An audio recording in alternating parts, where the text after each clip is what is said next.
I would like to welcome you to another segment of Recovery Live Global.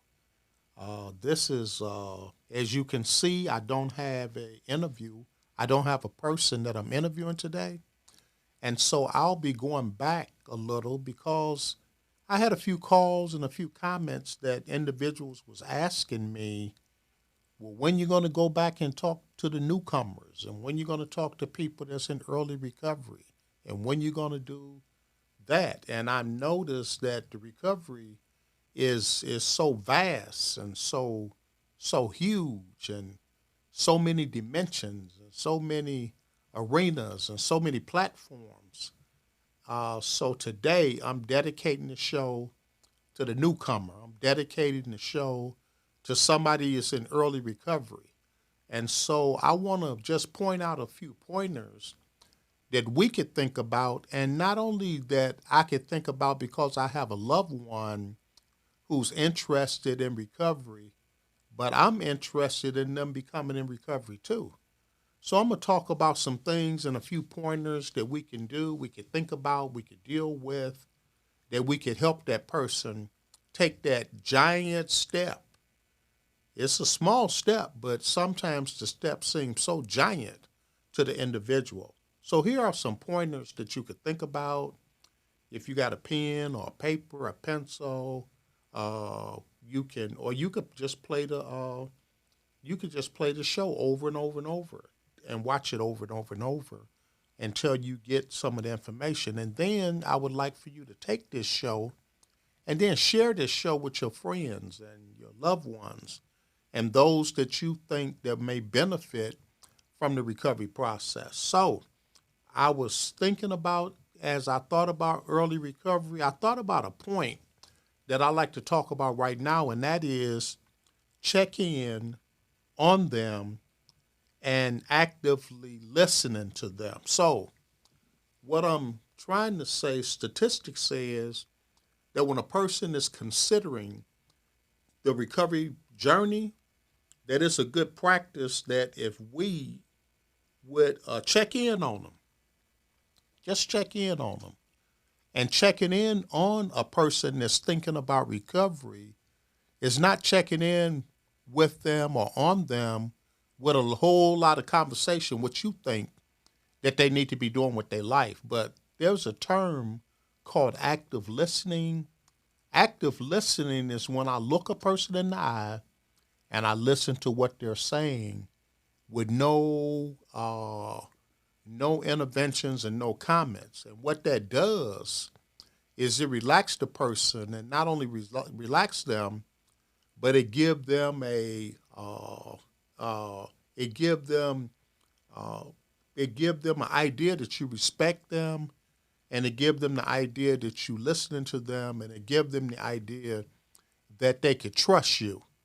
And so one of the main steps is when you're talking to somebody that's in early recovery or they have not made a decision yet, it's going to be a good practice that we check in on them on a regular basis. And then when you get that person into a conversation with you, use active listening skills. In other words, hear them out. Don't interrupt them. And I'm guilty. I have a tendency to sometimes interrupt what a person is saying to me because sometimes my brain be moving so fast. I know what you're going to say before you say it, and I shouldn't feel like that.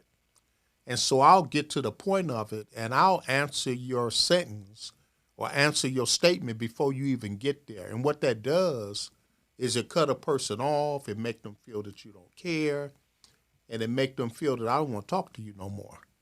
And so it's a good practice to use active listening skills and just hear a person out. And sometimes to me, it seemed like they just beating around the bush and talking all the way all around the subject. And my mind is telling them, get to the point, get to the point, get to the point. But I can't rush a person to the point. I need to use active listening and I need to hear them out.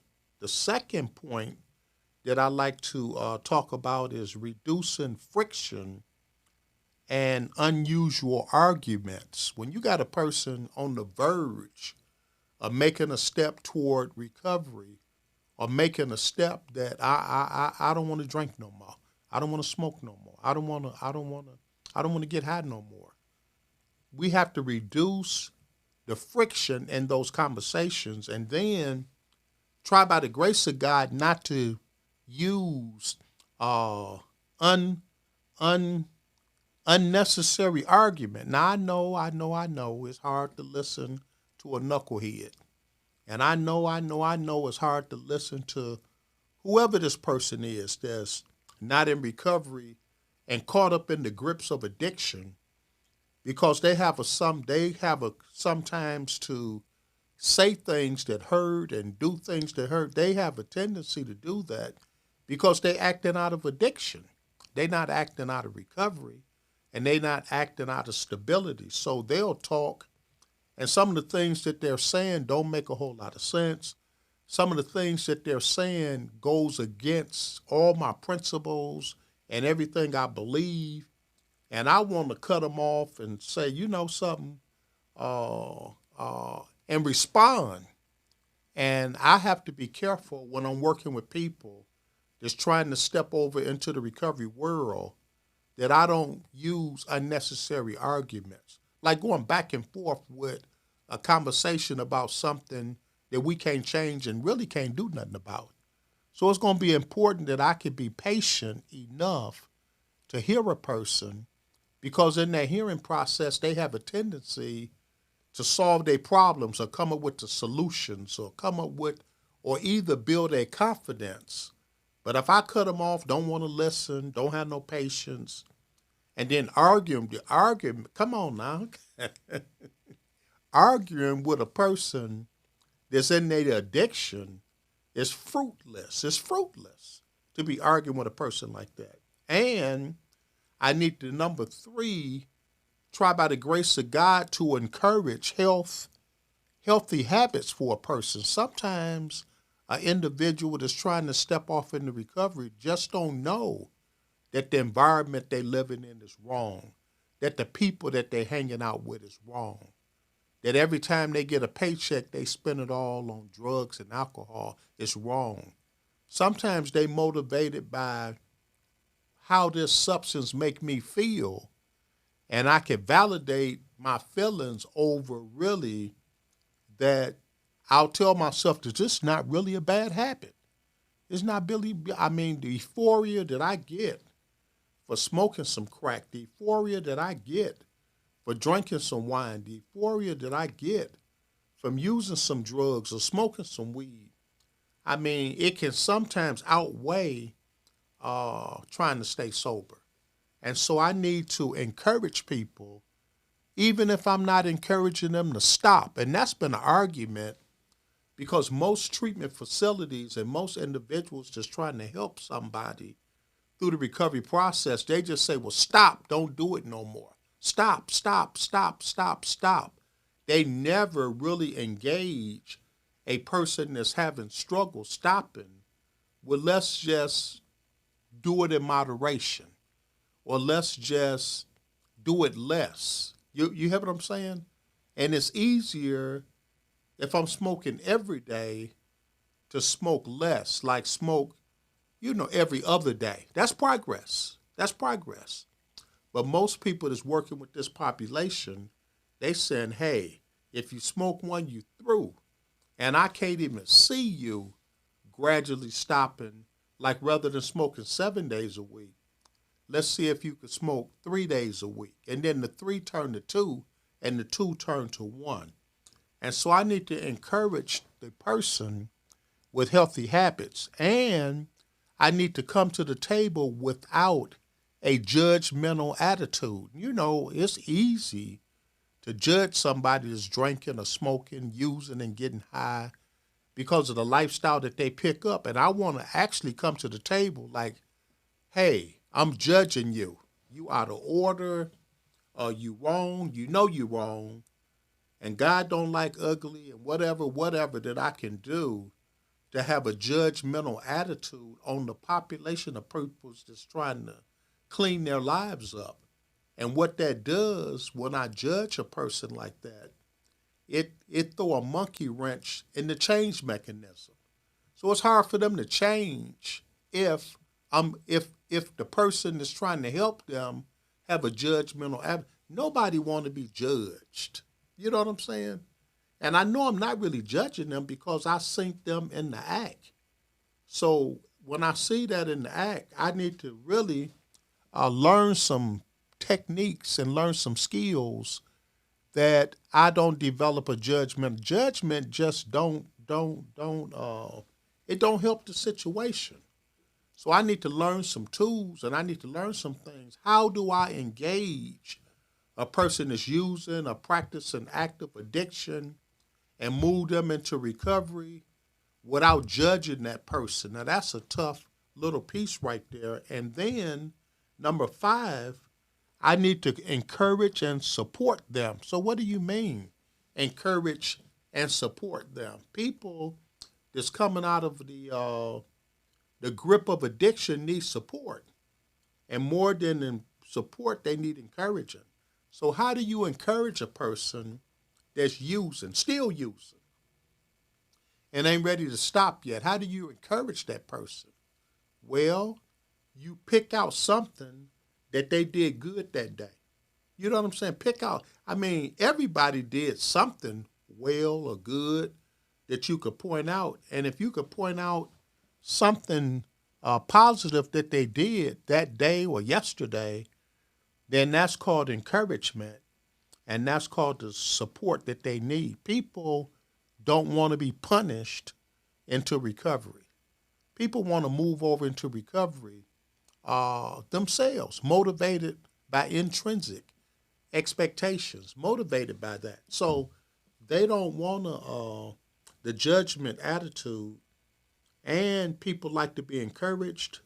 And then the hardest part that I have to learn, or we have to learn, that when we're dealing with people that's caught in the grips of alcohol, drugs, and the lifestyle, we have to practice some patience with them. And that's, oh boy, you know what I'm saying? I was patient last week. This week I'm going upside your head.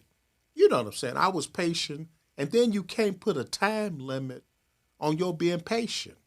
Because just the day that you decided not to be patient could have been the day that they decided that they finna step over into recovery. And because you lost your patience that particular day, they're going to blame you and say that you the cause, and you know how they do it.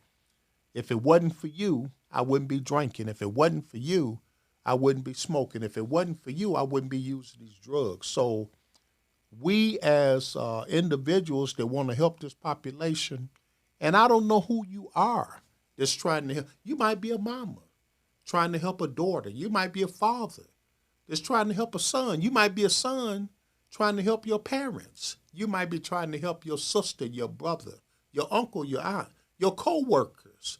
You might be trying to help a church member. You might be trying to help, ain't no telling what the relationship might be.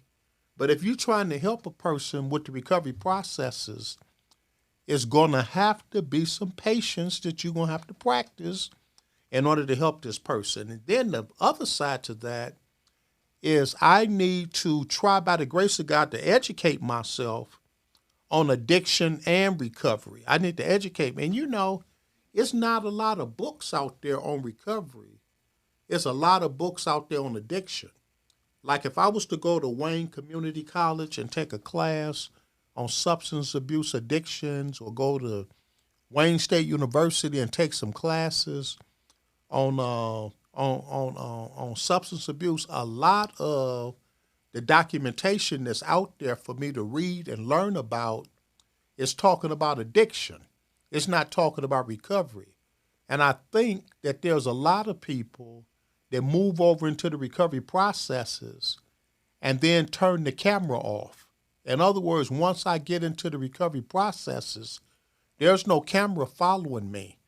There's nobody that I'm talking to about recovery. Why? Because of the stigma that's associated with addiction. I don't even want to raise my hand and say I'm in recovery. So you got a lot of individuals that's in recovery, but because of the stigma that's associated with it, then they don't want the stigmatism upon them And so they move over and get married, get their job, become a deacon at the church, and they just get back off into mainstream society.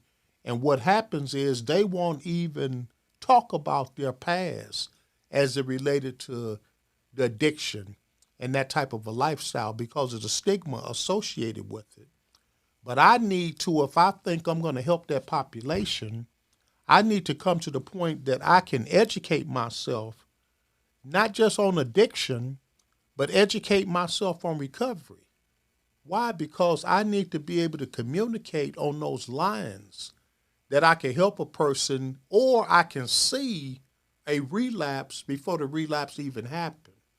And when I see a relapse happen before it happened, then I can cause some positive interventions to be able to help that person before they actualize what they feeling as going to take another drink or going to hit another blow or getting high again. And then through all of that, all of those 7 principles that I talked about, I still need to be able to set some boundaries and perimeters around this person that's actively using or in recovery and addiction, that I can stay me and not drag myself over into their world and then hurt myself. It's a horrible thing to have somebody else use it in the house and your lights turned off. Somebody else use it in the house and your TV gone. Somebody else use it in the house and ain't no gas in your car. And somebody else use it in the house and the police kick it in your door. So I have to set some healthy boundaries to say, you know what? When you using, then here go a line. When you're not using, then I move the line. So there's some healthy boundaries. You got to set some perimeters. You got to set some boundaries. If I give you $25 and you blow the 20, you tell me you need $25 for bus fare to work, and I look at you and you didn't even get to work for a week, and you used the $25 on some addiction or some other kind of things that you use the money on, then I have to set some boundaries now. I'm going to get you a bus ticket. I'm not going to give you no cash. You hear what I'm saying? So we have to set some boundaries. And then when you think about those boundaries, that's other things that we need to set as it relates to recovery process. Man, it's a beautiful time. If you're a newcomer out there, I want to say welcome to the program. Welcome to the recovery processes. You can do it. You can do it. You can do it. Take it one step at a time. Recite the serenity prayer. God grant me the serenity to accept the things I cannot change, the courage to change the things I can, and the wisdom to know the difference between the two. Get yourself involved in a 12-step program, admitting that you're powerless over whatever your drug or alcohol is, and then coming to believe that a power greater than yourself can restore you, and then turning it over. So it's some bottom line gut principles that we can involve ourselves with to get ourselves involved into the recovery process. To the newcomer, you're the most important person that's watching this video, that's watching this meeting. God love you, we love you, and we want to encourage you to grow in your recovery processes. We're going to check on you. We're going to actively listen to you. We're going to reduce friction, and we're going to reduce unnecessary arguing. We're going to encourage healthy habits for you. We're going to not judge you. We're going to encourage you and support you. We're going to be patient with you. We're going to try, by the grace of God, to educate ourselves how we could best help you. And then we want to set some healthy boundaries to help us to hold you accountable as you move up into the recovery process. Man, this is a good time and a good point that we can pause and take a break, and I'll see you in just a few minutes. Well, you might be out there and you want to support the Recovery Live Global efforts. You can do so by purchasing one of our Recovery Live Global t-shirts. So I'm wearing one. If you look at it, is here. We're moved into merchandise. So you can call us at 313-694-2140. That's 313-694-2140. And just say, hey, I want to support the ministry. I want to support Recovery Live Global by purchasing one of our Recovery Live Global t-shirts.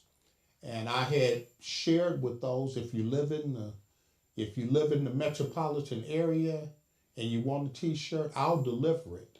I'll deliver it myself. There's no cost for deliverance. So call us and purchase your Recovery Live Global t-shirt in support of the Recovery Live Global show. So, support. Welcome back to Recovery Live Global. This is your host, Jesse Washington. We've been talking about early recovery and how do you get people to look at recovery when they're in contemplation or they're vacillating back and forth and have not really made a strong decision to move over into the recovery processes. But we wanted to talk about people in early recovery to encourage them that you can be in recovery. And we learned some principles during the first half of the show that will help us as individuals just trying to help that population, just some things to think about. And there's some other things that we need to think about as we seek to help individuals in the recovery process too. I don't know if you heard of it. I'm going to have our engineer put a chart up on the screen as we talk about it going forward. And there are so many levels. There's a document called Dimensions of Wellness, which is the holistic approach to recovery.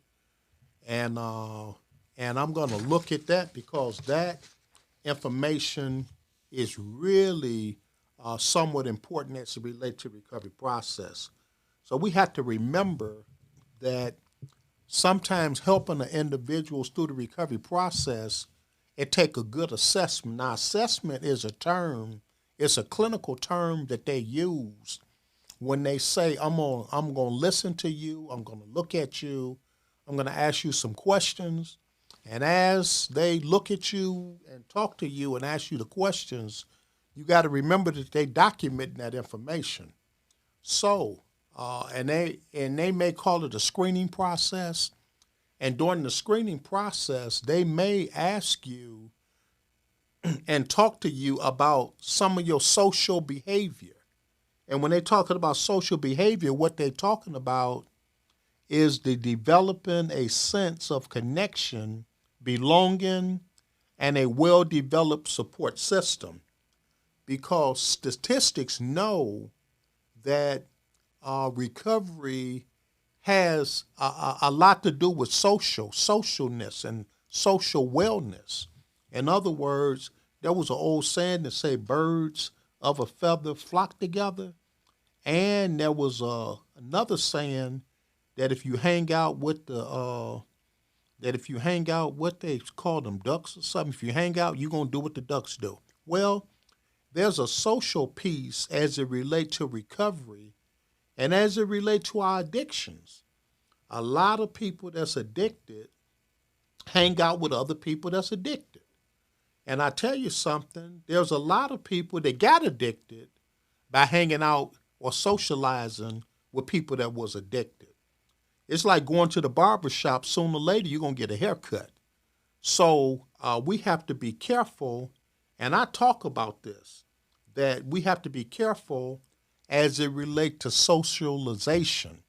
So social wellness is going to be a good place in the recovery process. So I need to start developing a sense of connection. Who am I with? Who am I talking to? Who am I hanging out with? Where am I going? I mean, you keep hanging, you're gonna wind up with a haircut like at the barber shop. You keep hanging out with people that's using, you're going to wind up using. And so the social piece is an important piece as it relates to the recovery process. Now, I'm talking about social up front, But as I go through the screening process, it's a possibility that social may not be up front. I mean, it's 8 dimensions of wellness. As I go through the 8 dimensions, then what's going to happen is I'm going to prioritize the 8 dimensions to try to develop a treatment plan or recovery plan that I could address the issues in the person like one step at a time. So a person may not be having issues as it relates to the socialization, or they may not have no social issues. They may have emotional issues. And the emotional issues is one's ability to cope effectively with the life and creating satisfying relationships. Now that's an important part too, because I tell you something, emotions play a good role and a big part, in the recovery process and recovery issues. So now we got socialization, and now we got emotional well-being, which means how do I feel about this? How do I feel about this that's going on? What is going on in my relationships? What is going on there? So emotionally, I have to look at myself emotionally to make sure that my emotions is intact, because emotions could be like feelings, and feelings are not facts because they change every 30 minutes or could change every 30 minutes. So now I got two things on the table as I'm doing my assessment, and this is for early recovery. This is the newcomer. I need to know, where is the newcomer? Where's the person in early recovery? Where are they as it relates to their socialization and who they socializing with? I'm going to ask that question because it's going to be important. And if you out there, I mean, you could think about the question. You may not have the skill set, you may not have the degree, but you could still think on these lines to ask these pertinent questions. So now that I move from social to emotional, and then I got to go to occupational wellness. Don't you know that I was reading this book and it said if a man don't work, he shouldn't eat. That's some kind of a principle. But occupational wellness means that personal satisfaction and enrichment derive from one's work. Don't you know when you work, it's something that's some satisfaction that come out of working that don't come out of begging. It don't come out of gimme, gimme, gimme. It's something about working. I mean, if you ain't got no job and you get a food stamp card, I mean, come on now. Give your sister the food stamp card. At least you'll feel better about living with your sister because you contributed something toward the food. I mean, come on now. You just going to sit up there and eat all the eggs and the grits and the bacon and the ham and then just burp and act like you, I mean, how can you do that? I mean, it's something about the enrichment that's derived out of a person's working. I mean, if you can't, I mean, at least go wash the dishes for your sister. I mean, wash the dishes, take the garbage out. I mean, do something to say thank you for feeding me today. Thank you. I appreciate what you did for me today. And you might not have a job right now. You might have to do your work as it relates to helping, taking the garbage out, washing the dishes, asking if there's anything else that they need. But it's something about occupational wellness that make a man, make a woman feel good about themselves. And if you got children, start them off now. Give them a chore around the house. Give them something to do. It's going to be important down later on in life. And then you got to remember, we talked about social, we talked about emotional, we talked about occupational. There's another term called financial wellness. And that's when you get satisfaction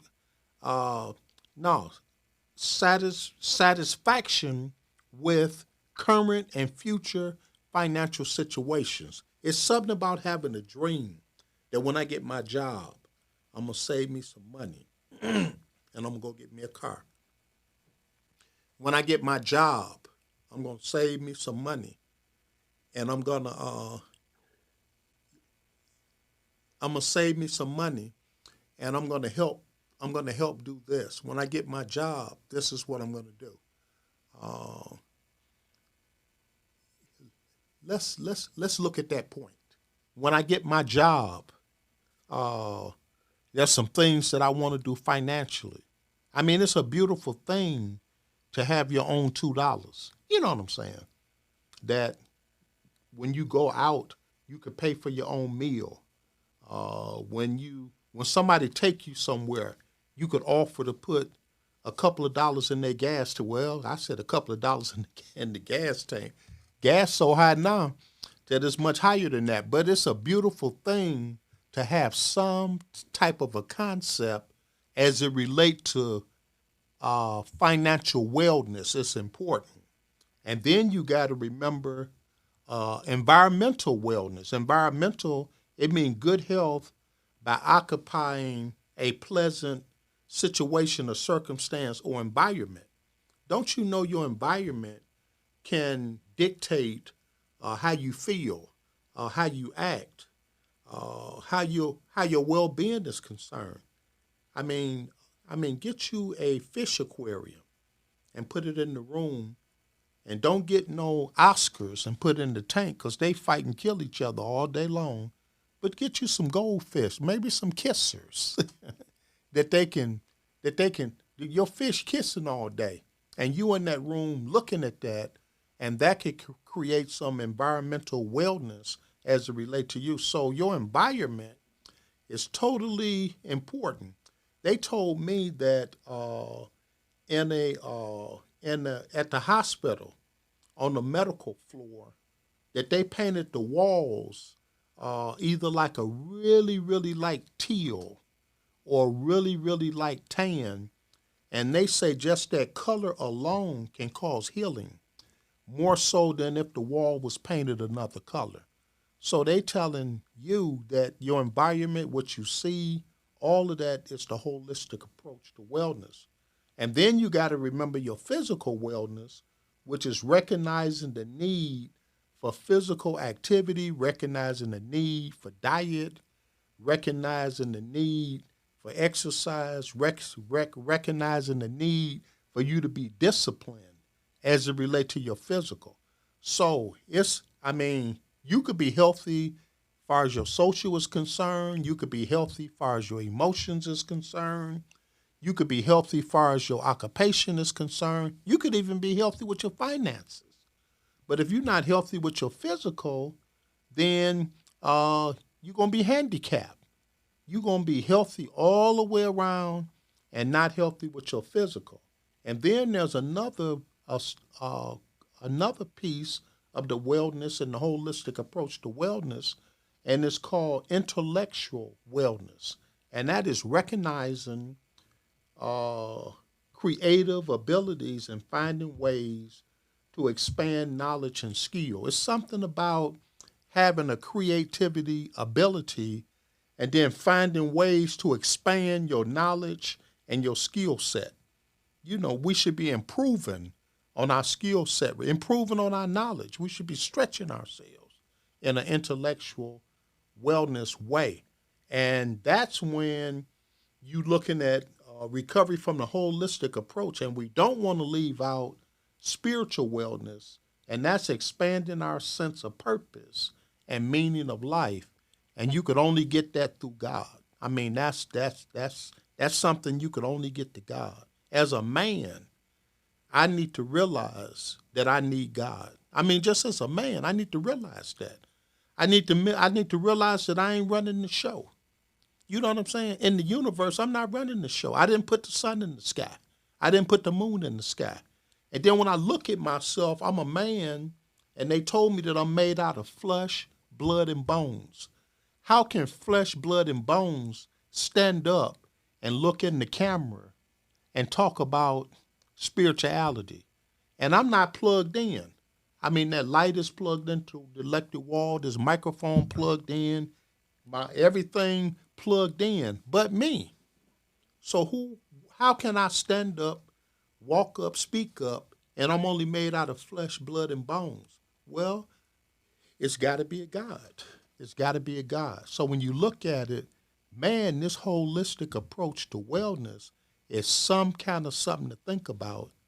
And so social wellness, emotional wellness, occupational wellness, financial wellness, environmental wellness, physical wellness, intellectual wellness, and spiritual wellness. That's the whole 8 dimensions of wellness. If you could find it and look at it, put it on your refrigerator, put it in your bathroom, so you could do a checkup on my own self to see where I'm at in the 8 dimensions of wellness, because I don't want to be a lopsided human being. That I'm so strong over here spiritually, but I ain't no earthly good. I'm so strong over here, look like Muscle Man. I mean, I'm benching 500, but I don't know how to talk to nobody. You hear what I'm saying? Oh, I'm living in the best house environment. It's clean as a whistle and positive, but my finances is not good. Or I'm financially set and well, but my occupational wellness has got good. So this is information that we could use to kind of balance ourselves. So I'm saying to the newcomer, somebody in early recovery, or if you're trying to help somebody get into early recovery, these are some tools that you could put on the table, that you could engage some conversation to get people to think about the recovery process. Don't you know that the first step to recovery is the hardest step in the world? But a lot of people try to make the first step saying, I'm not going to use no more. And that's the hardest commitment and the hardest step to make. It's an easier task when you say, I'm not going to use one day at a time, and let the one day turn into weeks, and the weeks turn into months, and the months turn into years, and the years turn into decades, and then you move forward like that. I mean, it's easier to eat an elephant one bite at a time. It's easy to walk in the recovery process one step at a time. Hey, don't try to stop forever. I mean, that sound good. I ain't going to use no more. I'm going to stop for the rest of my life. I ain't going to do this no more. Yeah, that's one thing. And that's, I mean, people say it and do it. But sometimes you have to bring the cookies down to the bottom shelf, that a person that's in pre-contemplation and that's vacillating with their recovery, that you can help them step over into the recovery process. And that's by telling them that you can do this one day at a time. And I say to the listening audience, subscribe. When you see the show on the screen, I mean, subscribe to the program, share it, forward it, and move it around, because people need to hear that recovery is available, and it's available for whosoever will. Let them come. This has been another segment of Recovery Live Global, and I'm your host, Jesse Washington. Stay tuned for more to come as it relates to Recovery Live Global. Newcomer, early recovery person, you're the most important person in the room today, and God bless you. Stepping